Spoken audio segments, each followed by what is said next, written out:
U.S. President Donald Trump's mantra before and since his tour of Asia earlier this month touted the need for countries to accept each other's unique characteristics to ensure prosperity for the world's great civilizations.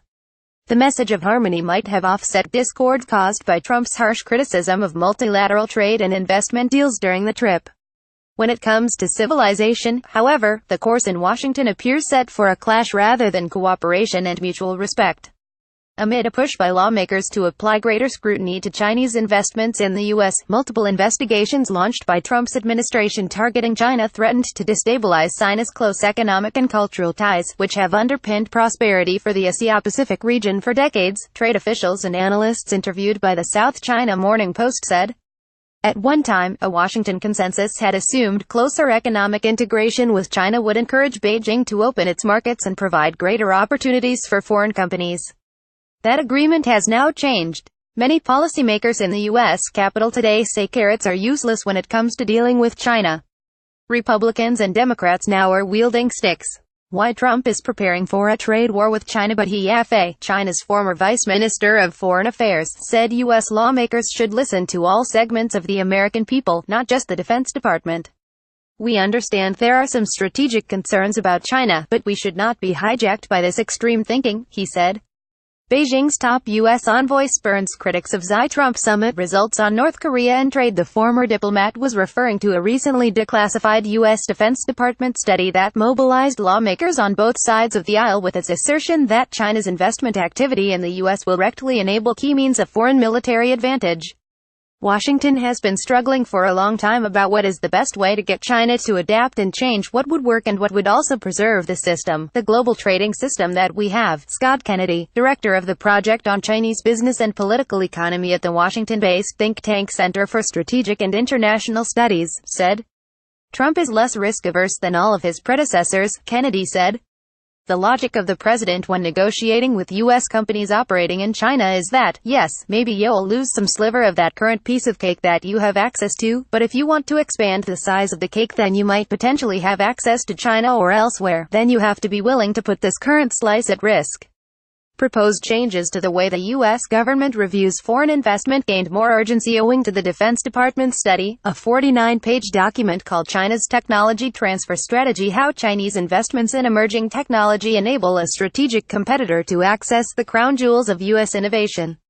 China, U.S. headed for significant outcomes on trade and North Korea. Beijing's top U.S. envoy. The report, initially circulated among U.S. lawmakers a few weeks after Trump took office in late January, addressed the government's concerns about China at a very high level, even suggesting there was potential for a civilizational clash that Trump, in Asia, said countries could avoid if they played by mutually agreed-upon rules.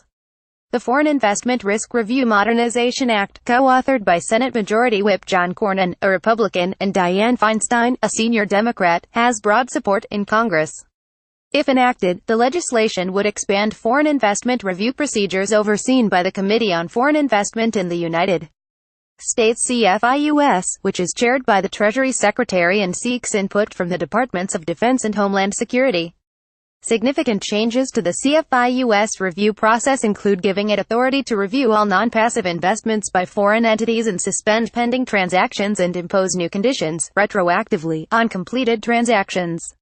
CFIUS now only reviews transactions in which a foreign party wants a controlling interest in a U.S. company and makes recommendations to the president on the national security threat posed by a proposed transaction. New requirements in the bill have the practical effect of subjecting many Chinese acquisitions to mandatory review, according to an analysis by U.S. law firm Lavin, which represents companies facing CFIUS reviews.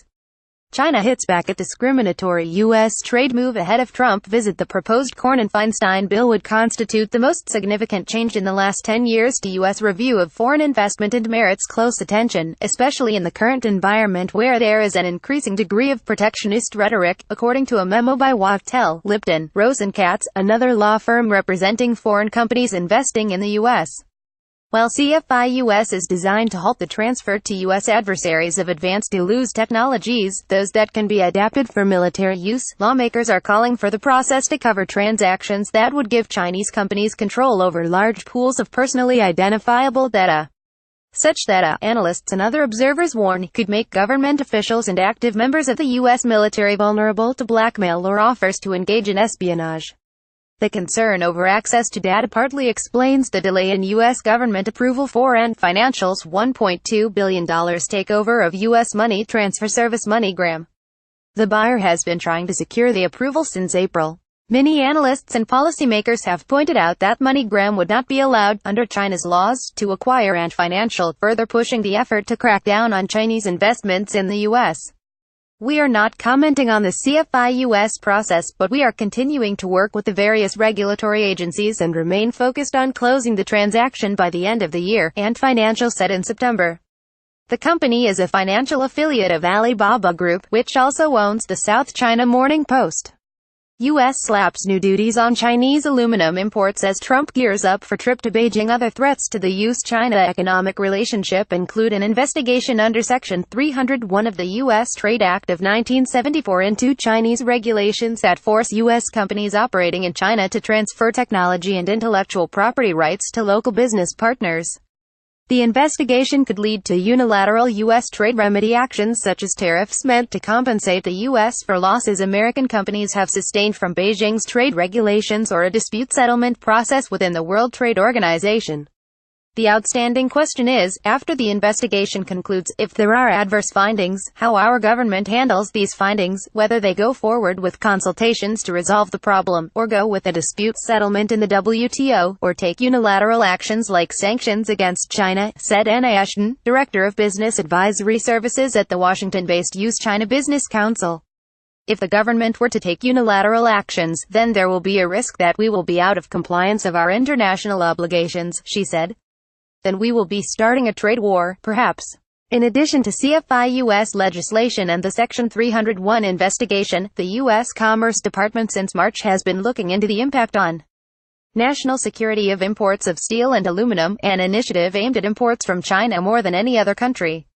Commenting on these investigations in July, Trump said of China, "They're dumping steel and destroying our steel industry. They've been doing it for decades, and I'm stopping it. It'll stop. There are two ways: quotas and tariffs. Maybe it'll do both. China and U.S. can avoid trade war if Beijing stops appropriating our technology," says Steve Bannon in Hong Kong. Since Trump returned to Washington, there's been no official effort on the part of China to defuse the concerns behind Cornyn and Feinstein's bill or the government investigations. "I don't think there are so many projects Chinese are investing in here related to national security," Li Bin, who heads the economic affairs section of China's embassy in Washington, said. In the past there were a few cases but not many. Recommendations by the U.S. Congress to strengthen the CFI-US examinations or assessments of Chinese investments, they are not very constructive. The Counselor for Economic Affairs urged Chinese enterprises and CFI-US to engage more often in discussions that would reveal more about the nature of a project and its intentions. "Communication is very important," Li said, adding that he is not aware of any effort so far to open such dialogue. Spokesman for the U.S. chapter of the China General Chamber of Commerce, which represents more than 1,500 mainland Chinese enterprises operating in the country, said they could not find any CGCC members to comment on possible changes to CFI-US or other potential trade action by the U.S. against China.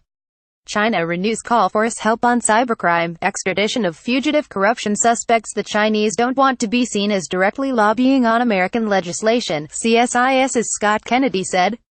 They also know that the course of legislation is never straightforward and that there is a vigorous debate within the United States. If they are seen as overly poking their fingers into this, they could get burned. Still, China has many options when it comes to retaliation, and analysts expect Beijing to use them. If there's trade tension, U.S. companies will face certain risks on a number of grounds, including anti-monopoly laws, anti-corruption laws, and consumer protection laws. Sherman Chu, a DLA Piper lawyer who advises companies undergoing CFI-US reviews, said, "Authorities in China have more discretion over how they go about interpreting the rules than they do in the U.S.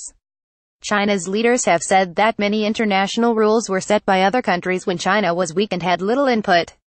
So it's not a surprise that China hasn't always been willing to live up to the spirit of these rules," Chu said. "There is a risk of miscalculation resulting in a trade war, and the real question is whether the Trump and Xi administrations will be adroit enough to avoid it."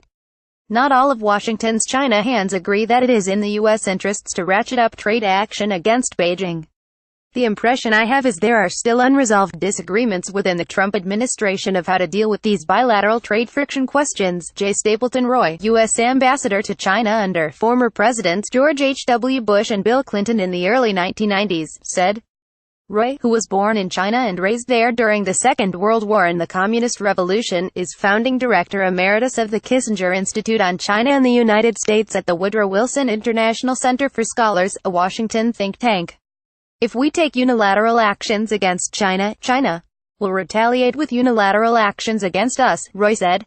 Where is the net benefit? Who gains from that? Speaking at a lunch at the New York-based China Institute last week, Vice Minister he addressed the geostrategic concerns around China's new ranking among global powers.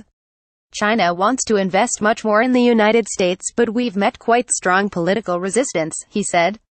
I can understand the strategic anxiety on the part of the U.S. about China's growth. We are ready to move from prosperity to become a powerful nation, one of the global powers. For the U.S. to feel anxious about China is understandable, but we should not let that anxiety take over to become the sole guideline for foreign policy. Additional reporting by Zhen Hulu.